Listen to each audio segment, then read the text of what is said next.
இன்னைக்கு காலையில் மொபைல் எடுத்து ஓப்பன் பண்ணேன். அதாவது 2 நாளைக்கு முன்னாடி ஒரு வீடியோ ஒன்று போட்டிருந்தோம். திமுக மகளிர் மாநாட்டில் ஹிந்தி பெண்களை அழைச்சிட்டு வந்திருந்தாங்கன்னு ஒரு வீடியோ போட்டோம். கீழே இன்னைக்கு காலையில் இந்த திமுக உள்ள ஆட்கள்லாம் வந்து கண்ட மணிக்கு திட்டுறாங்க, என்ன கட்டிச்சு வைக்கிறாங்க. என்ன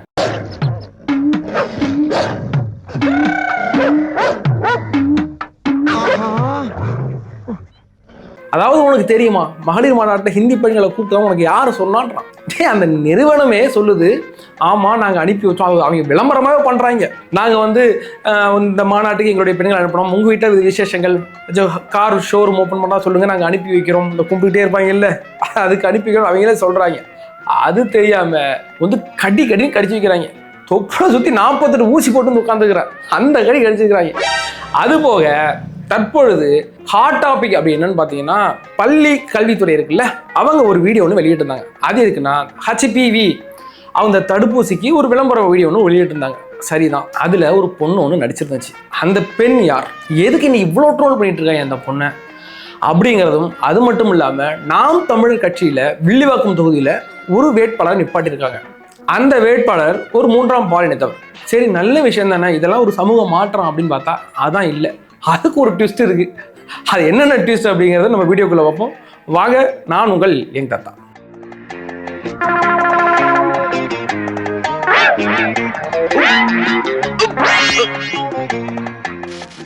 இந்த ஹிந்தி பெண்களை அவங்க அனுப்பி வச்சாங்க அப்படிங்கிறதுக்கு எங்கள்கிட்ட நிறைய எவிடன்ஸ் இருக்கு. நாங்கள் கொடுக்கலான்னு தான் நாங்களும் நினைக்கிறோம் வச்சுங்களேன். ஆனால் சிவாஜி கிருஷ்ணமூர்த்தியோட பேச்சை கேட்டு கை தட்டுற ஆளுக்கெல்லாம் நாங்கள் கொடுக்குறதா ஐடியாவே கிடையாது.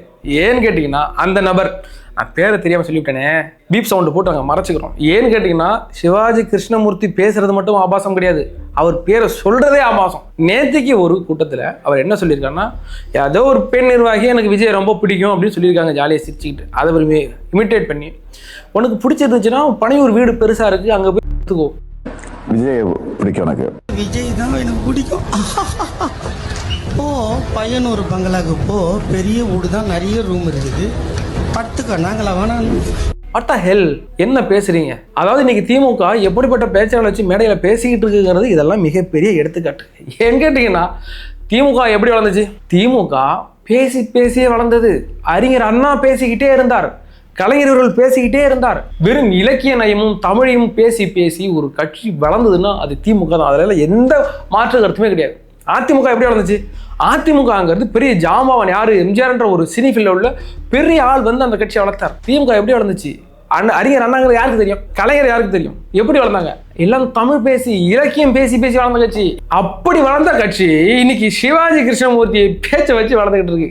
என்னடா பண்றீங்க, என்ன நாசமா போயிட்டு இருக்கு இந்த கட்சி அப்படிங்கிறது இது மிக முக்கிய எடுத்துக்காட்டு. 2வது என்னன்னு பார்த்தீங்கன்னா, பள்ளி கல்வித்துறை.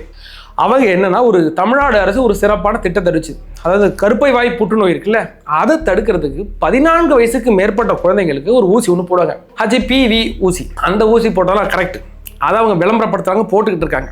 அதுக்கு ஒரு பெண் ஒருத்தவங்க விளம்பரத்தில் வந்திருக்காங்க. யாரு கொண்டு வந்ததுன்னா, நம்ம அன்பில் மகேஷ் அவருடைய துறையில தான் கொண்டு வந்திருக்காங்க. அந்த பொண்ணு இப்போ அந்த வீடியோ வெளியிட்டாங்க. நிறைய பேர் நான் பார்க்கும்போது எனக்கு ஒன்றும் பெருசாக தெரியலன்னு வச்சுங்களேன். அதை சோஷியல் மீடியாவில் போட்டுக்கிட்டு இருந்தாங்க. இது வந்து ஒரு ஆபாசமான இன்ஃப்ளூயன்சர் இன்ஸ்டாலர் பண்ணுவாங்கும் போது நானும் டச் பண்ணி பார்த்தா, அந்த பொண்ணை போய் பார்த்தா,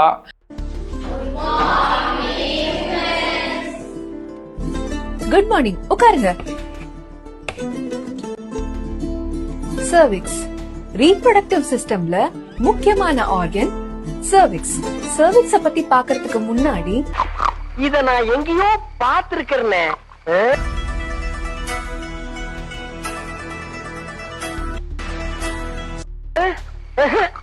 என்னடா இங்க பாருங்கடா, இதை டச் பண்ணினேன்னா 2 முறை கட்டுனா நீங்கள் லைவ் காலில் பார்க்கலாம்டா ஆனும் ஒரு சிணுகுது. அதே மாதிரி இப்போ யங் தாத்தா யூடியூப் சேனல் நீங்கள் சப்ஸ்கிரைப் பண்ணுங்க எத்தனை வாட்டி சொல்லிட்டு இருக்கு, யாராச்சும் சப்ஸ்கிரைப் பண்ணுறீங்களா? இல்லை, நாங்கள் எவ்வளோ டீசெண்டாக விட்டுட்டு போகிறோம். அந்த பொண்ணு விடுற மாதிரியே இல்லை. 200 முறை கட்டி நீ சப்ஸ்கிரைப் பண்ணுற வரைக்கும் விடாம எப்போ பார்த்தாலும் அந்த வீடியோ வந்துச்சு. ஒரு வீடியோ பார்த்துட்டு அடுத்தடுத்த வீடியோ வந்துட்டு இருக்கு. அல்காரிதம் அப்படி தானே வைங்களேன், எல்லா வீடியோலையும் சரி 200 முறை கட்டுங்கப்பா அப்படிங்குது. என்னடா ஏய், அது பெரிய விஷயம் கிடையாது. அது 12 மணிக்கு பிறகு அது வீடியோ காலில் வருமா, சில தேவையில்லாத ஆபாச குறியீடுகளை வச்சு அவங்க வீடியோ அப்படி தான் சம்பாரிச்சிட்டு இருக்காங்க. பல பேர் பல ஃபாலோவர்ஸ் இருக்கிறாங்க, பல மில்லியன் ரூபாய் அதுக்கு வந்து சம்பளமாக வருதுன்னு வச்சுக்கலாம். மாதம் இப்போ எங்களை மாதிரி சோஷியல் கண்டென்ட் பேசுறது, நாட்டு நடப்பு பேசுறது, அவங்களுக்கெல்லாம் சப்ஸ்கிரைப் பண்ண மாட்டாங்க. இதே மாதிரி நைட்டு 12 மணிக்கு பிறகு வாடாலும் நான் பண்ணுறேன் 250 ரூபா தானே சப்ஸ்கிரைப் பண்ணிட்டு போய் பார்க்குறேன், தப்பு கிடையாது வச்சுக்கலாம், உங்களுடைய விருப்பம், தனிப்பட்ட விருப்பம். பட் அப்படிப்பட்ட ஒரு பெண்ணை தமிழ்நாடு கல்வித்துறை இத்தனை ஸ்டூடெண்ட்டுக்கு முன்னாடி வச்சு அவங்கள அந்த விழிப்புணர்வு ஏற்படுத்துகிற பேரில் உங்களுக்கு வேறு ஆளே கிடையாதா? திமுகங்கிறது சினிமாவில் உள்ள குரூப். ஒரு நல்ல பெண்ணை அழைச்சாந்து ஒரு ஒரு ஆர்டிஸ்ட் அழைச்சாந்து நீங்கள் பண்ணினீங்கன்னா ஓகே. ஏதோ ஒரு ஆபாச இன்ஃப்ளூயன்ஸரை நீங்கள் கொண்டாடி பண்ணுறது பள்ளி கல்வித்துறை எவ்வளோ மோசமாக இருக்குங்கிறதுக்கு இது சிறந்த எடுத்துக்காட்டு.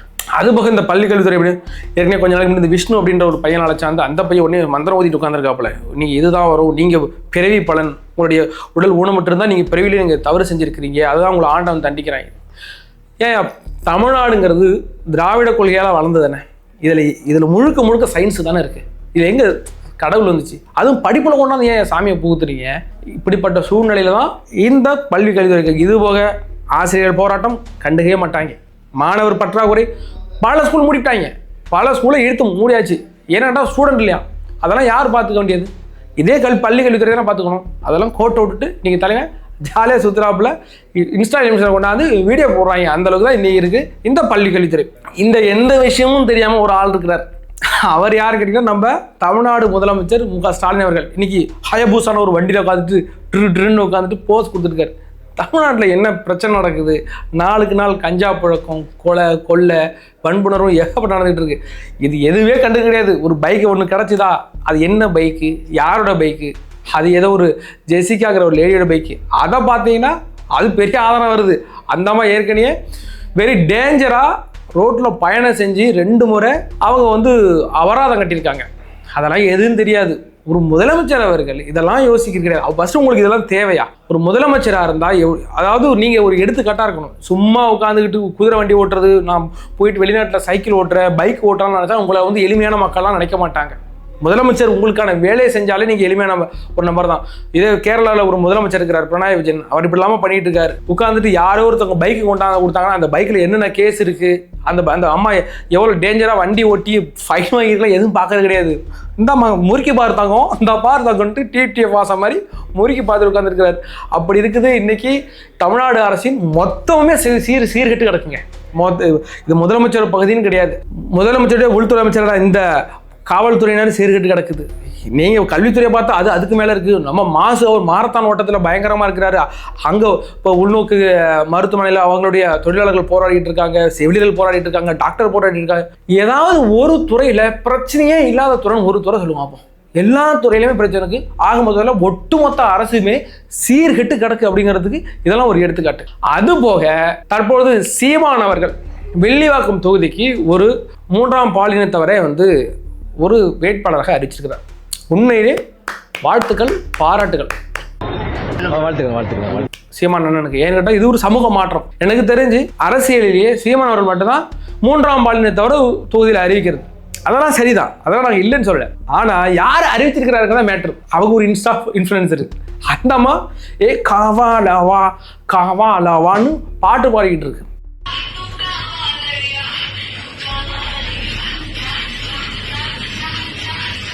அதாவது நாம் தமிழர் கட்சி கொள்கைவாதி கட்சி, அதாவது தமிழ் தேசியத்தில் ஊறி போன ஒரு கட்சி அப்படின்னா சொல்லிட்டு இருக்கீங்க. சாட்டை விட்ட 1 மணி நேரம் பேசுவாப்புல, நாங்கள் எவ்வளோ பெரிய கொள்கைவாதி தெரியுமான்னு பேசுவாப்புல. ஆனால் அப்படிப்பட்ட கொள்கைவாதி இன்னைக்கு யாரை தேர்ந்தெடுத்துருக்கீங்க? தேர்ட் சென்டர் போடுறங்கிறது அது மிக சிறப்பான திட்டம் உங்களுடைய, அதுக்கு நான் பாராட்டுகள். ஆனால் யாரை போடுறன்னு இருக்குல்ல, ஏற்கனவே அங்கே தேவகின்னு ஒரு தேர்ட் சென்டர் போன வாட்டி அவங்க போட்டாங்க, அவ்வளோ களப்பணி செஞ்சாங்க. அவங்க எங்க? You are totally wrong. அப்படி நாம் தமிழர் கட்சி என்ன பண்ணுவாங்கன்னா, முதல் பீரியட் ஒருத்தவங்க வேலை செய்வாங்க, கஷ்டப்பட்டு காசு உழைப்பெல்லாம் போட்டுட்டு அவளை அடுத்த தூக்கி போட்டு வேற ஆளை கொண்டு வா. இதுதான் நாம் தமிழர் கட்சி வளராமல் இருக்கிறது மிக முக்கிய காரணம். அப்படி இந்த பெண்ணை கொண்டு வரதுக்கு முன்னாடி நீங்கள் என்ன கலாய்வு பண்ணீங்க? என்ன தமிழ் தேசியத்தை அந்த பெண்ணிட்ட கேட்டீங்க? ஒரு இடத்துல கூட அந்த பெண் தமிழ் தேசியம் பேசின வீடியோக்களே பார்க்கவே முடியல. அவங்களுடைய பெரிய இன்ஸ்டா இன்ஃப்ளூயன்ஸ் நான் இல்லைன்னு சொல்லு. அப்படி இருக்க பட்சத்தில் அவங்க அந்த இன்ஸ்டா வச்சு அவங்க என்ன பரப்பியிருக்கணும்? தமிழ் தேசியத்தை பரப்பியிருக்க வேண்டும், தமிழ் தேசிய கொள்கையை பரப்பியிருக்க வேண்டும், நாம் தமிழகத்தின் கொள்கையை பரப்பியிருக்கணும். நாம் தமிழ் எது கொள்கை மன்னங்கள் அவங்க நான் தமிழ் தேசியங்கிற உருட்டிட்டு விட்டுறாங்க. ஏதாவது நாம் தமிழர் கட்சிட்ட போய் கேளுங்களா கொள்கை தமிழ் தேசியம் அந்த அளவுக்கு இந்த பொண்ணுக்கு தெரியாது இல்லைங்களா? ஆனால் ஒரு தமிழ் தேசிய கொள்கைவாதி ஒரு பெண் இப்படிதான் வீடியோ போடுவாங்களா? ஏ காவா அலாவா காவா அலாவான்னு வீடியோ போட்டுட்டு இருப்பாங்களா? அப்போ நீ என்ன கலாய்வு பண்ணீங்க? இன்னைக்கு அது பெரிய அளவில் இன்னைக்கு பெரிய சர்ச்சையாக இருக்குது. சும்மா வேட்பாளர் போடுறதா? அப்படியா, இந்த வர செல்ல மொபைல் பார்த்துட்டே இருப்பாப்புல அண்ணன் பார்த்துட்டு இந்த ஒரு இன்ஸ்டா இன்ஃப்ளூயன்சர் அப்பாடி 3 மில்லியன் வியூஸ் வந்துருக்குப்பா, இவங்க தான் நமக்கு வில்லிவாக்கம் தொகுதி வேட்பாளர், இப்படிதான் இருக்கிறார் இருக்கு. இந்த நாம் தமிழர் கட்சி பெரிய அளவில் பெரிய மாற்றங்களை கொண்டு வந்தாங்கன்னா உண்மை. அதாவது சமபாதி ஆண்கள் சமபாதி பெண்கள், அதெல்லாம் வாட்ஸ்அப். அதுபோக பல இளைஞர்களை கொண்டு வந்தாங்களா உண்மை. பல இளைஞர்களை நிறுத்துற ஒரே கண்டிஷன் பார்த்தீங்கன்னா நாம் தமிழ் கட்சி, அதெல்லாம் பாராட்டுக்கலாம். ஆனால் எப்படிப்பட்ட ஆட்களையும் நீங்கள் நிறுத்துறீங்க? களத்தில் ஒரு ஆள் பணி செஞ்சுட்டு இருக்கிற அவரை தூக்கி போட்டு இன்னொரு ஆளை நிப்பாட்டுறது. அதுபோக நாம் தமிழர் கட்சியில் ஒரு 10 வருஷத்துக்கு முன்னாடி இருந்தவங்களாம் எங்கன்னு கேட்டால் அவங்களாம் இல்லை. அவங்க ஒன்று தாவாக்கா போயிட்டாங்க, இல்லைன்னா தாவேக்கா போயிட்டாங்க. தமிழக வாழ்வுரிமை கட்சிக்கு போயிட்டாங்க, இல்லைன்னா தாவேக்கு வந்துட்டாங்க. அந்த அளவுக்கு இன்னைக்கு நாம் தமிழர் கட்சி சீர்விட்டு கிடக்கிறது. ஒரு வேட்பாளரை தேர்வு செய்வதோட இந்த இவ்வளோ பிரச்சனைனா இதில் உட்காந்து சாட்டை துறைமுகம் உட்காந்து வீடியோ போட்டுட்டு இருக்காப்ல. அது அங்கே அந்த பிரச்சனை இருக்குது, இங்கே இந்த பிரச்சனை இருக்குங்க, தாவேக்கோட அந்த பிரச்சனை. இப்போ பார்த்தாலும் விஜய் குத்தி குதறதுக்கு முன்னாடி நீங்கள் கொஞ்சம் யோசிங்க, உங்கள் கட்சியில் என்ன பிரச்சனை இருக்குது அப்படிங்கிறத நீங்கள் கண்டிப்பாக யோசிக்கணும். இது போக 2026 தேர்தல் நெருங்க பல அரசியல் ட்விஸ்ட்டுகள், அதுபோக அரசியல் சீர்கேடுகள், இதே மாதிரியான பல அவலங்கள் நடக்க காத்திருக்கிறது. அதையெல்லாம் உங்கள்கிட்ட கொண்டாந்து சேர்க்கறதுக்கு நாங்கள் கடமைப்பட்டிருக்கோம். எங்களுடைய யங் தாத்தா சேனல் நீங்கள் சப்ஸ்கிரைப் பண்ணி வச்சுக்கிடுங்க. எல்லா வீடியோக்களும் உங்களுக்கு உடனுக்குடன் நாங்கள் கொண்டாந்து சேர்ப்போம். வேற ஒரு வீடியோவில் சந்திக்கும் வரை உங்களிடம் விடைபெறுவது நான் உங்கள் யங் தாத்தா.